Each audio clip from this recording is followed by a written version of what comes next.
Hal Kempfer standing by for us. He joins me. Hal, it's kind of dizzying to know where to start, so we'll start with Graham's comments here, all but saying that Zelenskyy, if he can't get on board, the Ukrainian people need to bring us someone new. Yeah, Andrew, I think that is kind of the middle course, if you will, out of whatever came there. First off, Senator Graham isn't going to part ways with the White House on this, on whatever happened today, and had to pick something. And certainly, we all watched this back and forth discourse that took place in the Oval Office. And I think the easiest thing to do was to basically pin it on President Zelenskyy.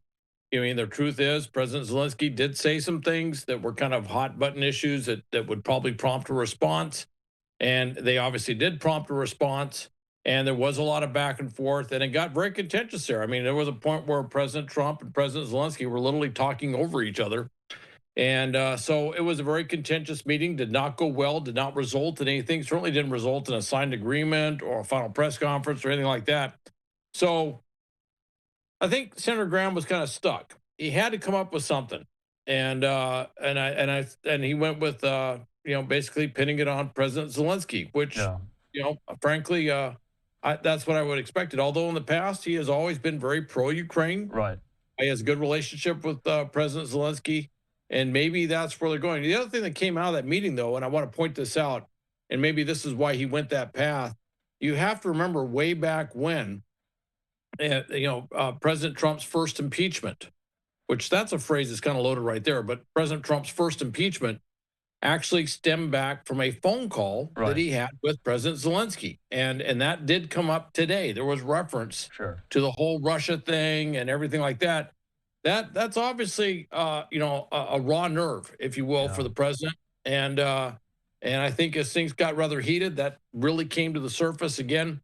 And I think there's, when I look at this, a lot of it is there's a lot of personal animosity, which goes back to that. And the fact, you got to remember, President Trump, regardless of your politics, he has accomplished something in politics that is very rare. He was out of office for 4 years, and then he came back into office and did something Republicans haven't done in a very long time. So, the wind's in his sails, so to speak, politically. And he remembers back on that. And you got to remember, with all the trials and tribulations that he's had to face in the courts and everything else, I'm sure that this is one of those things he looks at. So when he looks at President Zelenskyy, certainly for him, his mind immediately goes back to that phone call and what happened, years back. So, Hal, Zelenskyy was just on with Fox's Brett Baier on Special Report. The gist of it, I didn't get to watch it, but my colleagues here gave me the gist of it. Zelenskyy wishes that did not happen in public, and that he thinks the relationship with Trump is salvageable here. Why do you think it escalated to that point in public? I mean, you're no stranger to some of these conversations. They happen like that behind closed doors. Trump was kind of relishing in the fact and welcoming the fact that the American people could see how the sausage is made, so to speak, diplomacy-wise. Was this diplomacy on scene today there in the Oval Office, or was it something more than that? That's not the diplomacy you see. The diplomacy you see was the first part of the discussion. Where President Zelenskyy made his remarks, President Trump made his remarks, and I actually thought that meeting was going pretty well before it suddenly took a deep dive south, if you will. What's interesting is, I think, and I don't know, there's an interesting analysis. There's a couple of factions, if you will, in the GOP around President Trump. One of those factions, Marco Rubio, is kind of the most visible leader of that. Marco Rubio has always been very pro-Ukraine, very, very tough on Putin, very tough on what Russia's done. And he represents that faction, if you will. And then there's the other faction, which is not too thrilled about Ukraine. There's a lot of people that don't think we should have given that much money to Ukraine. We shouldn't keep giving money to Ukraine. And JD Vance, certainly from his remarks that he had in Europe recently, is probably the leader of that faction. And there's a thought that JD Vance, when he stepped in so forthrightly and then started hitting some of those touchstone things like you're not being I don't know if you use the term deferential, but you're not being grateful enough, if you will, to the United States. He's ungrateful. Ungrateful and everything. I think that some of that may have been playing out. There might have been a little theater there. Imagine theater, live television with Donald Trump present, but there might have been a little theater playing out there where, and you got to remember, Marco Rubio was sitting right next to JD Vance, which when he said those things, it pretty much, and some are saying, did he kind of goad President Trump into having to say something? And there is a thought about that maybe that was a little factional politics that were playing right out there in the Oval Office. Of course, one of the things that really has kind of set a backdrop to this is the fact that there was a tasked reporter that was in the Oval Office that they eventually kicked out and I don't know how that tasked reporter got in, official Russian state media, but it had some very odd optics to it. So there's a lot of thought that maybe this was a little orchestrated, if you will. And by the way, so Hal, are you saying that the White House, Trump and Vance, maybe wanted this to go this way? I don't know if they wanted it to go this way. I'm not sure if maybe Vance wanted to say something and it went too far. Is probably what happened. Okay. But the other side too is I would say this, and this is kind of a backdrop issue, is we've talked about this deal with the rare earths. We talked about it all week, Hal. It was a done deal as of last night. It's not a great deal. I mean, it's better than what was originally thrown out there, but it's not, the question is, what is Ukraine getting out of this deal? And I think that maybe that went to that level because when President Zelenskyy is going into this going into the Oval Office, meeting with President Trump and everything, certainly in the back of his mind is I'm signing a deal which is probably not the greatest deal I could ever sign by any means. And so I think that was part of the backdrop was, you kind of look at it and go, is this a deal that President Zelenskyy felt that he could walk away from? He may have felt that he could walk away from this deal. And there might have been a little bit of baiting back and forth there. I'm not quite sure who was doing what, but I picked up, certainly from Vance, you definitely picked up some very, very forthright language, let's say, that would tuned it up.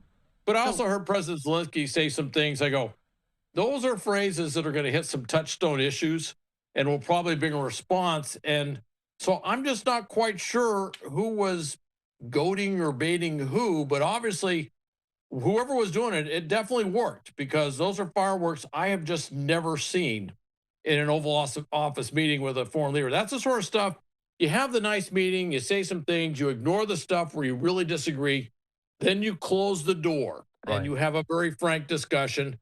And some of those discussions, all sorts of words come out, not just the English language, but certain words in the English language that you don't say in public come out. That's fine. That's hardcore negotiation, stuff like that will happen. I just heard things being said that you just don't hear when the press is there and it's in public. So it's being reported that this visit was purely about the minerals deal. And then it kind of evolved or devolved, if you wanted to use that word, about the war itself and about the relationship between the United States and Ukraine here. But to your point, though, if Zelenskyy did think that he could walk away from that deal, at the expense of what, though? At the expense of the relationship? I'm not quite sure. He may feel that he can go back and repair this thing. All right. He may honestly feel that. He said, I'm Brett Baer. He said it to Brett Baer, yeah. Yeah.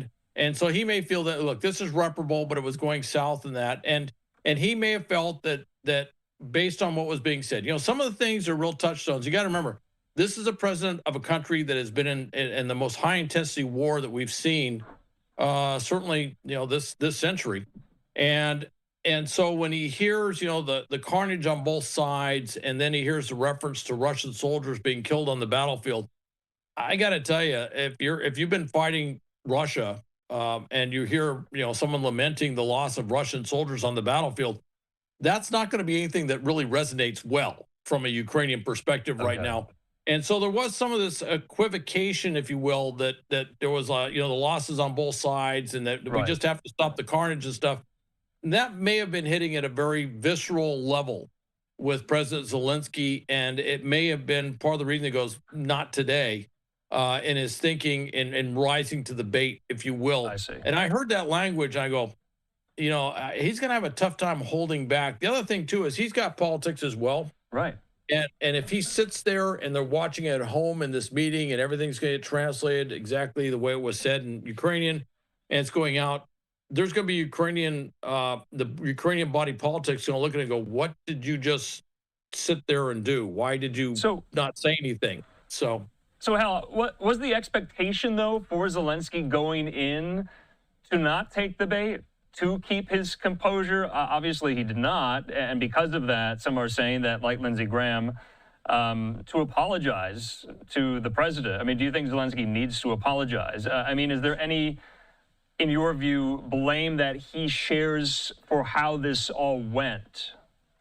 What I'll say is this: he may turn out and afford some form of apology for what happened next week. I'm really curious to see what's going on behind the scenes with Europe. We've talked about this with the rare earths deal, that Europe has a very vested interest in getting their hands on the rare earths. The other thing is, you have to remember, President Trump has said this, JD Vance has said this, the Secretary of Defense has said this, that basically Europe is not our highest priority right now, that Europe has to step up and take the front, basically secure Ukraine. We're going to be pulling back from this. And it's been said over and over again. And I think some of this is the Europeans are saying, yes, we are going to have to step up. And they're looking at a number of things. And the Europeans, who, by the way, President Trump has brought this up, most of their aid has been in the form of loans. Most of what the U.S. gave was in the form of grants. Obviously, President Trump doesn't like that. He wishes that we could be paid back for all the stuff that we've given them, kind of like what the Europeans did. Well, the Europeans are looking at this saying, hey, look, if we're going to have to take on, supporting Ukraine, yes, it is in our direct national security interest or international interest, regional interest to do so, then we want to secure that. And they are going to look at rare earths. They're going to look at offshore gas and oil production in the Black Sea.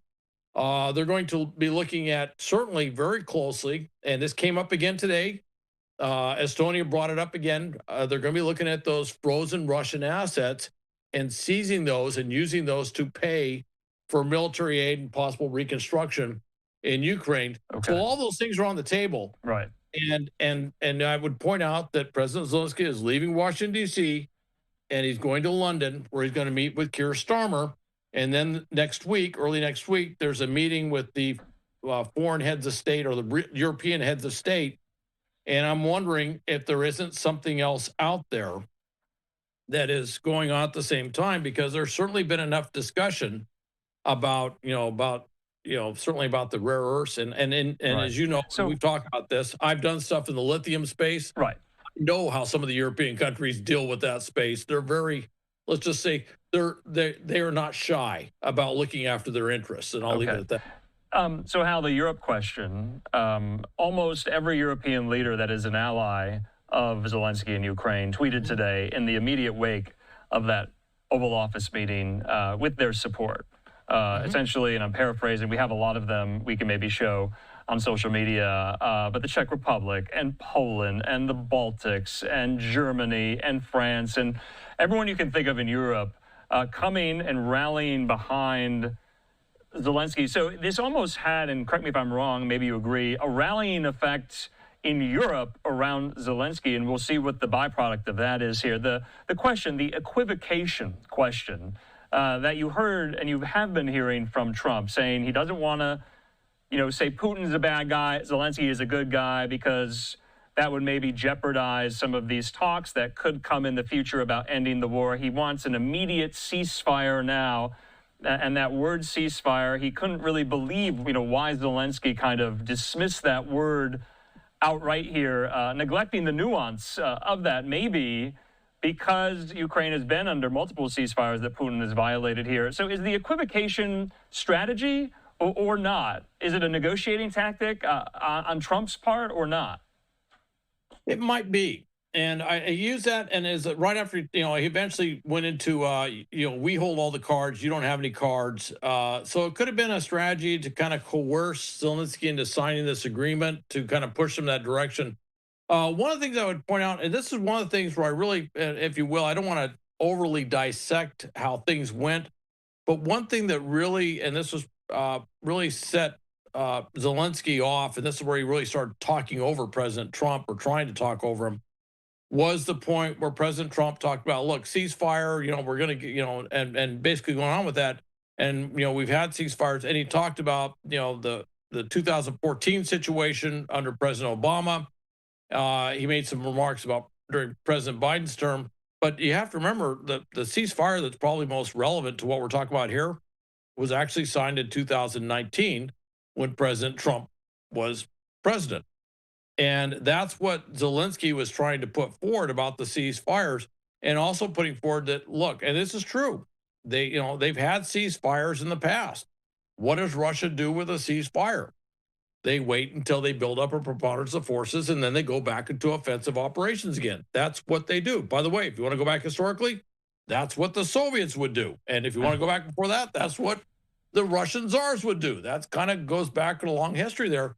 So the ceasefire without security guarantees, which is something that President Zelenskyy introduced into that conversation, knew it was going to be a touchstone issue that was probably going to elicit a response. Without security guarantees to prevent the Russians from doing that a ceasefire isn't really going to have much weight. And that's where President Trump said, well, I'm president. And of course, if I'm president, Putin's not going to do that. And that was right, where that's the thing. How does he know that? 2019 agreement. Yeah. Right. How does he's putting a lot of stock into Putin abiding by and holding to whatever is agreed to, and you just outlined the history that he doesn't do that. Putin doesn't do that. I want to talk about Putin. Was Putin watching that today? And if so, was he popping vodka there in the Kremlin watching that? We haven't heard Putin's standpoint in all of this. It seems like the Trump administration is putting the onus and the impetus on the Ukrainians, the victim in this war of aggression. Why is that the case, do you think? Is that part of the strategy? Well, let me just say this. First off, all reports are that, yes, there was some serious popping. I don't know if it was vodka, and that's just a technical discussion on how you open a bottle of vodka. I don't think there's really a pop involved. But yes, there was a lot of Medvedev made a comment about it as well. There's been a lot of stuff that's coming out of the Kremlin that they were, the word is gleeful in Moscow with what happened today. They were very happy to see that. So yes, there was some pleasing there of certainly for the Russians. We're glad to see that.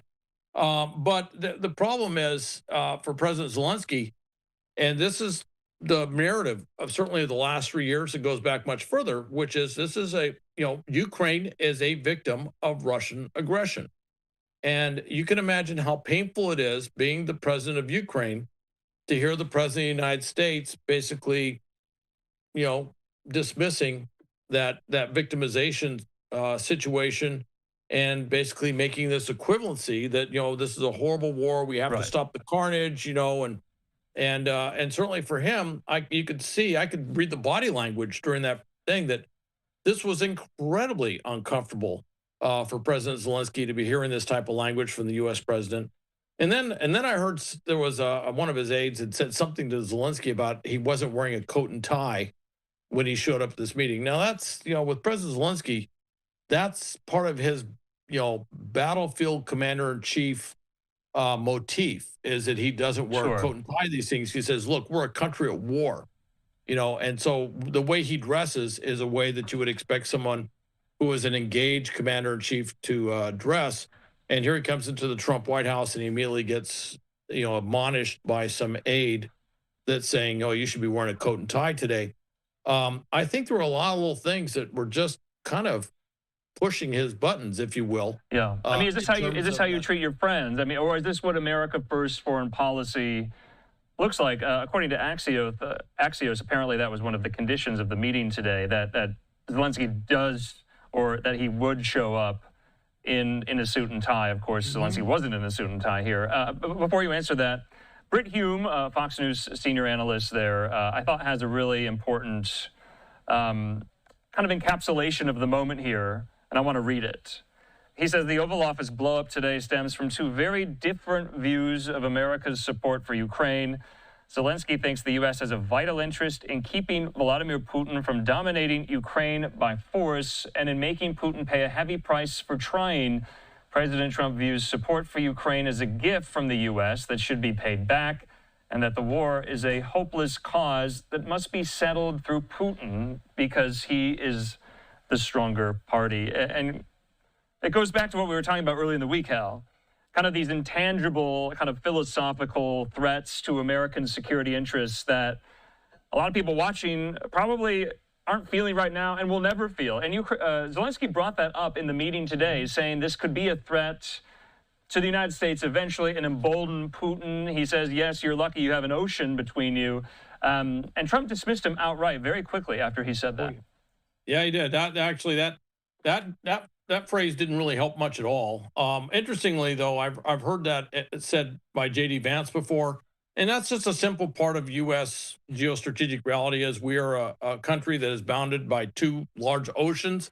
That's always been what's protected us from various invasions from overseas and things like that. So, yes, that's a basic reality, and that is something he brought up. But that did not those words did not resonate well at all with President Trump. But it kind of goes back to the other issue. Yes, the U.S. doesn't have that direct on-the-border concern. Who does? Europe.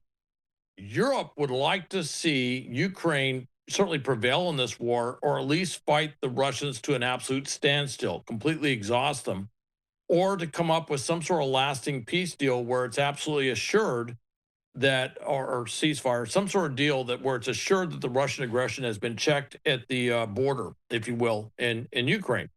That's what Europe wants. And so Europe, you know, as much as we talk about transatlantic cooperation stuff, I think we're all seeing the gap that's going on there. Europe has a very different interest. If I was in Berlin, or if I was in London or Paris, and certainly if I was in Warsaw, I would be looking at this entire situation very differently. And I think what you saw with social media tweets about support for Zelenskyy, I think that kind of indicates where Europe is lining up. That's why I'm saying I'm fascinated to see what's going to happen Sunday.